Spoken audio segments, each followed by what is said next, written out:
연면적은 33평, 지상 1, 2층으로 2개층으로 되어 있고 올 근생 소매점입니다. 4년 동안 예상 세전 수익은 30억 5천, 내돈 8억 가지고 세전 수익 30억 정도 보셨으니까 세전 수익률은 약 380% 정도 되는 매각 차익이 좀 큰 사례라고 볼 수 있습니다.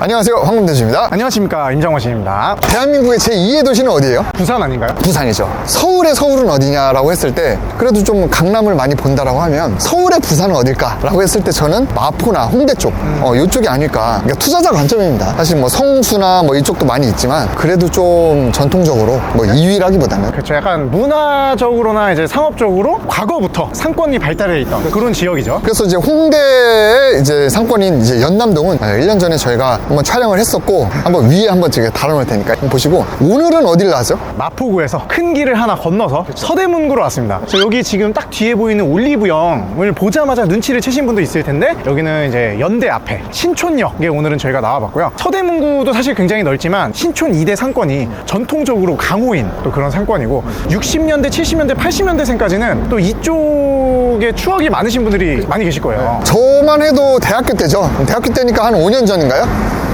저 대학교 때 밴드 했는데 저도 공연을 그래서 신촌역에서 했어요. 그래서 그때만 해도 뭐 홍대나 뭐 이런 데보다 사실 신촌 이쪽이 굉장히 활발했었고, 자, 뒤에 올리브영을 봤을 때 어딘지 짐작이 간다라고 하는 분들은 아마 구독자 중에 없을 겁니다. 여기가 옛날에 투썸 자리였죠. 맞아요. 그래서 보통 신촌역에서 딱 나오면 투썸에서 만나자, 아니면 현대백화점 그 유플렉스 앞에서 만나자, 아니면 나뚜루 앞에서 만나자, 아니면 맥도날드에서 그렇지. 만나자. 이제 그렇게 4개 중에 하나였죠. 맞아 하는 분들은 아마 근데 공교롭게 이 4개 중에 현대백화점 말고는 지금 모두 사라졌습니다. 저도 사실 신촌을 이렇게 제대로 본 게 한 5년 이상 된 것 같은데 깜짝 놀랐어요. 다 없어졌더라고. 그치. 그리고 사실 신촌 하면 2대랑 또 붙어있는 상권인데 2대는 여러분 아시다시피 상권이 많이 죽었어요. 그 얼마나 죽었나 그걸 좀 저희가 알아보러 2대를 갈까 하다가 너무 많이 죽어가지고 개발 사례가 없어서 아직은 그래도 좀 상권이 있는 불씨가 남아있는. 그렇죠. 신촌 이쪽에 한번 와서 보도록 하겠습니다. 일단 이 지역 인트로 한번 듣고 오시겠습니다. 오늘 임장구역은 신촌역 인근입니다. 최근 2대 신촌 상권이 완전히 죽었다는 이야기가 많은데, 그럼에도 불구하고 건물 매매와 디벨롭은 꾸준히 이루어지는 곳이기에 직접 찾아와 봤습니다. 신촌은 30대부터 50대까지 많은 분들의 추억이 있는 곳이기도 하고, 특히 2013년에 방영된 응답하라 1994 드라마를 통해 상권 전성기를 이뤘던 곳입니다. 현재는 연남, 합정 등으로 확장된 홍대 상권으로 인해서 다소 맥을 못 추고 있는 상황은 맞고요. 특히 신촌역에서 연세대 정문으로 향하는 연세로, 그 메인도로 상권은 임대료가 매우 높아서 대기업들도 못 버티고 빠져나간 이후 여전히 공실이 많습니다. 하지만 그 이면의 상권은 생각보다 공실이 없고 유동인구도 많았는데, 강남 신사동의 가로수길과 그 이면의 세로수길, 나로수길 상권에 대입해서 영상을 보시면 보다 이해가 잘 되실 겁니다. 저희는 중앙의 연세로를 기준으로 양쪽 블록을 임장해 볼 겁니다. 일반 상업지역, 준주거지역, 3종 및 2종 일반 주거지역까지 용도지역별로 골고루 개발 사례를 소개드려 보겠습니다. 일반 상업지역 및 준주거지역 신축부지 시세는 6천만 원부터 1억 원 사이에 형성되어 있습니다. 신촌로나 연세로 같은 광도로변은 제외하고 이면 기준으로 말씀드린 거고요. 일반 주거지역 신축부지 시세는 4천만 원대부터 8천만 원대까지 형성되어 있었습니다. 임대료의 경우 연세로 1층은 평당 100만 원이 넘어가기도 하더라고요. 이면의 먹자골목은 세부 입지에 따라서 평당 10만 원부터 30만 원 정도의 시세를 형성하고 있고, 공실이 거의 없고 매장들의 평균 매출도 꽤 좋은 수준입니다. 자, 그럼 이제부터 현장 함께 출발해 보시죠.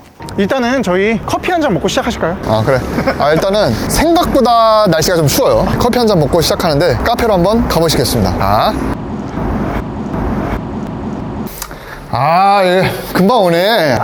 좋네, 여기. 네. 일단 여기는 아까 얘기했던 카페 5층에 왔습니다. 카페가 통임대가 되어 있는데 외부 계단으로 건물이 지어진 것 같아요. 그래서 내부에 계단이 없고 엘리베이터로만 층을 이동할 수 있고, 보통 엘리베이터 내리면 우리가 복도가 있는데 이거는 엘리베이터에서 내리면 바로 그냥 우리 카페 공간으로 오게 돼 있어요. 피난 뭐 계단이라든가 아니면 공용부, 코어 같은 게 따로 없는 거지. 그러면 엘베 고장나면 어떻게 내리냐? 뛰어내리면 됩니다. 라고 하면 안 되고. 네, 외부 계단이 있죠. 그렇지. 이렇게 구성하는 게 장점이 뭐냐면, 지금 여기 안쪽에 보이는 이 연면적이 100% 전용 면적이다. 그렇지. 전용률이 100%다 이렇게 보시면 되고, 외부 계단이 여기 밖에 있어요. 외부 계단 나와보면 이거 보시면 천장이 뚫려 있어요. 그죠?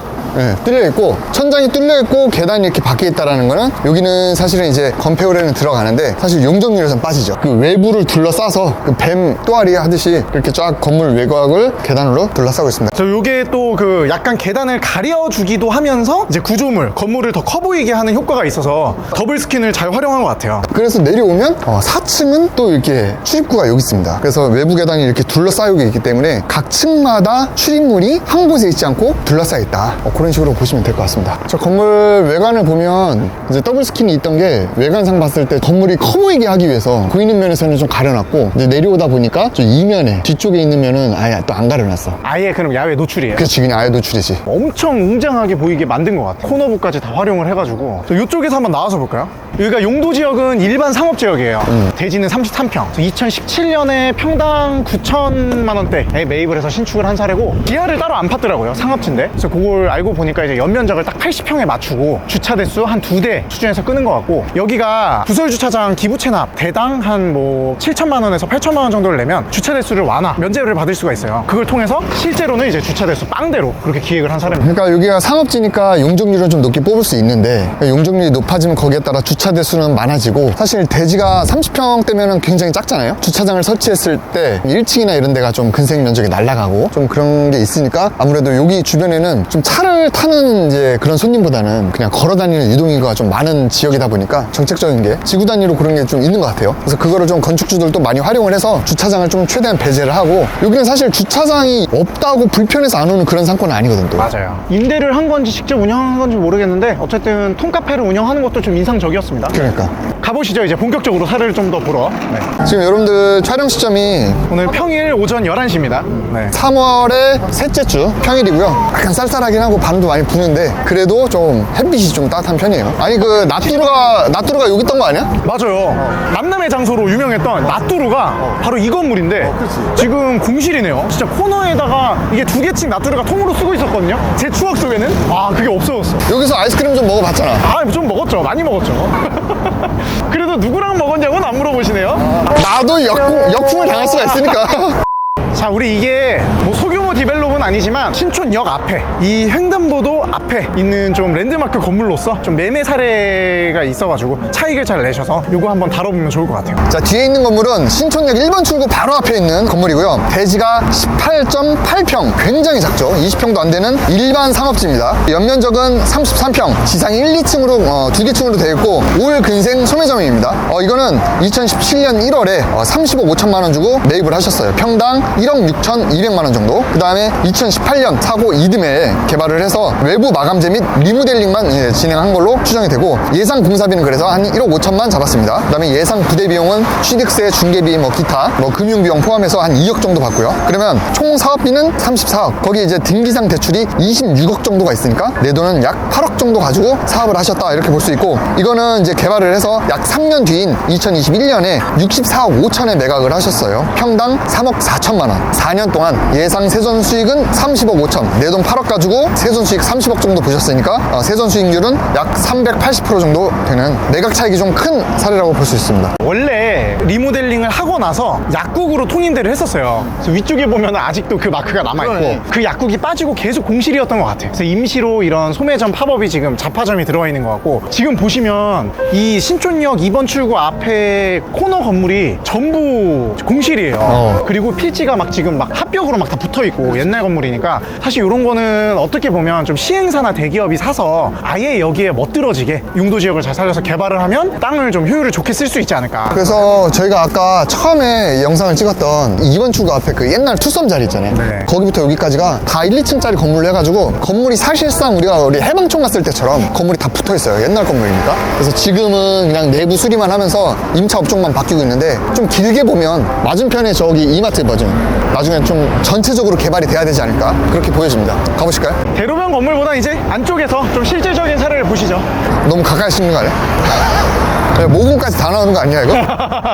우리가 PD님이 새로 채용을 했죠. 그러니까 오랫동안 또 함께했던 PD님이 가시면서 새로운 PD님이 오늘 처음 촬영을 하는 그런 영상이라 여러분 임장 영상이 뭔가 좀 느낌이 다르다. PD가 바뀌었다. 지금 이제 저희가 바라보고 있는 방향에 굉장히 긴장을 한 모습이 보이니까 나도 같이 긴장이 약간 된다. 불안해. 무서워.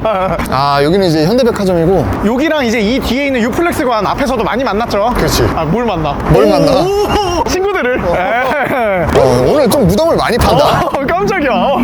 야, 저기도 보면은 오피스텔 진짜 꽉꽉 잘 지어놨다, 그죠? 그러니까. 이게 상업지나 준주거지는 결국 상권이 조금 죽으면서 그걸 못 버티고 땅을 싸게 내놓는 그런 매물들이 나오면 결국은 시행사가 사서 저렇게 개발이 되는 것 같아요. 그렇지. 그리고 아무래도 창천동이 상권이 좀 그나마 활발하고 유도인구가 있으니까 임차 업종들이 좀 이제 사업을 하고 있으니까 이게 개발이 안 되는 거야. 맞아요. 그래서 노후도가 상당히 높습니다. 저 길 건너편에 저 높은 저 오피스텔이 있는 저런 지역 같은 경우에는 비교적 주거 지역이다 보니까 좀 저렇게 통으로 개발이 되고 있는 거죠.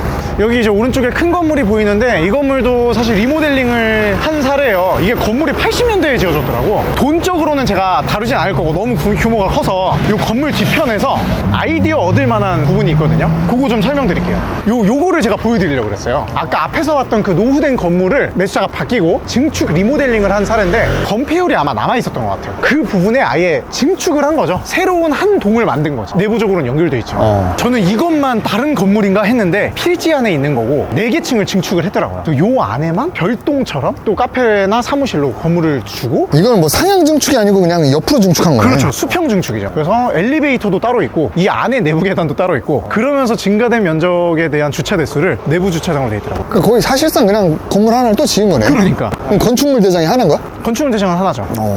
소규모 필지에서 뭐 이렇게까지는 하기는 어렵겠지만 그쵸. 그래도 이런 사례도 있다. 지금 아까 연세로 기준으로 지금 서쪽이니까 이쪽으로 이제 쭉 넘어가면 이 창천동에도 빌라 개발하시는 분들이 굉장히 많은데 그분들이 좋아하는 지역이 또 나오고 딱 여기까지가 이제 상권이 좀 살아있는 그런 라인이라고 보시면 돼요. 그러니까 좀 상권이 끝나는 데로 오니까 바람이 좀 약간 잦아드네. 그러게. 자, 여기 이제 우측에 보면 현대백화점 뒤편으로 이 조형물이 있고 또 요 라인도 이제 밤에는 좀 시끌시끌한 라인이에요. 여기 보면은 예쁘게 리모델링한 건물들이 이 라인에 엄청 많은데 특히 눈에 띄는 게 이제 요거죠. 지금 앞에 보이는 거. 지금 옆에서 보면 앞면만 딱 리모델링하고 옆에는 빨간 다가오기 때 그 속살이 그대로 보여 지금. 그래서 딱 저도 처음에 보자마자 일단 리모인 건 눈치는 챘어요. 왜냐면 요 가운데 층간 골조가 딱 보이는 걸 보고, 예, 보고 했는데 이제 좌측을 보니까 완전 빨간 벽돌이에요. 그러니까 이거는 진짜 경제적으로 잘하신 것 같아요. 그렇지. 오히려 일부러 다 통유리를 해가지고 저 골조가 다 보이게 하는 게 약간 빈티지 느낌이 나잖아, 그지? 그래서 이게 최근에 손바뀜이 됐어요. 지난달에 또 거래가 됐더라고요. 대지가 46평에 3종 일반 주거지역인데 연면적이 111평입니다. 거의 250% 용적률을 다 쓰고 있고 근데 기존 건축물이 87년식이거든요. 그래서 그냥 리모로 방향을 정하신 것 같아요. 왜냐면 주차 대수가 또 0대거든. 그래서 안에 뭐 구조 보강하고 벽 다 털고 그래서 리모델링을 하신 것 같고 요거를 사신 분은 평당 7,400에 사서 이렇게 리모델링을 했는데 거의 원가에 42억에 다시 되파셨습니다. 그게 지난달에 거래가 됐고 이걸 사신 분이 공교롭게 빌딩 진영쌤 F&B 유한회사라고 이제 등기부에 나오더라고요. 저 알고 뗀 게 아니라 건물이 예뻐서 등기를 떼봤는데 그렇더라. 확실히 선수가 하니까 또 좀 다르네. 그래서 물론 완제품을 사신 거죠. 이분들의 입장에서 완제품을 샀지만 이제 아마 요 임차 업종을 미리 컨택을 해가지고 전략적으로 들어오신 것 같아요. 빌딩 지정쌤은 디벨롭 개발도 잘하는 걸로 알고 있는데 사옥에 들어간 것도 그렇고 이것도 그렇고 완성품을 사는 것도 괜찮은 것 같아요. 그렇죠.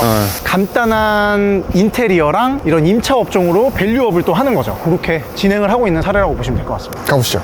요즘에 사실 그 땅값도 많이 뭐 떨어졌다고는 하는데 좀 부담되죠. 자산 가격이 그래도 많이 올라와 있는 상태였고 공사비도 많이 올라가지고 지금 땅을 사서 새롭게 신축을 하는 게 중장기 전략으로 보면은 어쨌든 맞긴 합니다. 중고차랑 신차랑은 또 비교할 수가 없잖아. 그렇죠. 내가 만약에 단타를 친다거나 지금 당장의 수익을 본다고 하면은 당장의 원가가 많이 들어가니까 그런 측면에서는 남이 지어놓은 거를 사는 것도 나쁘지는 않다. 그리고 완제품을 사는 게 일단 뭐 대출 측면에서도 조금 더 유리한 건 있어요. 요즘 시장에서는. 아무래도 이제 공사비 대출이 쉽지 않다 보니까 예전만큼 이제 레버리지를 팍팍 해주지 않다 보니까 여기 또 귀한 사례 또 이 와중에 신축을 해서 엑시트까지 잘 한 사례가 있어서 한번 보여드리겠습니다.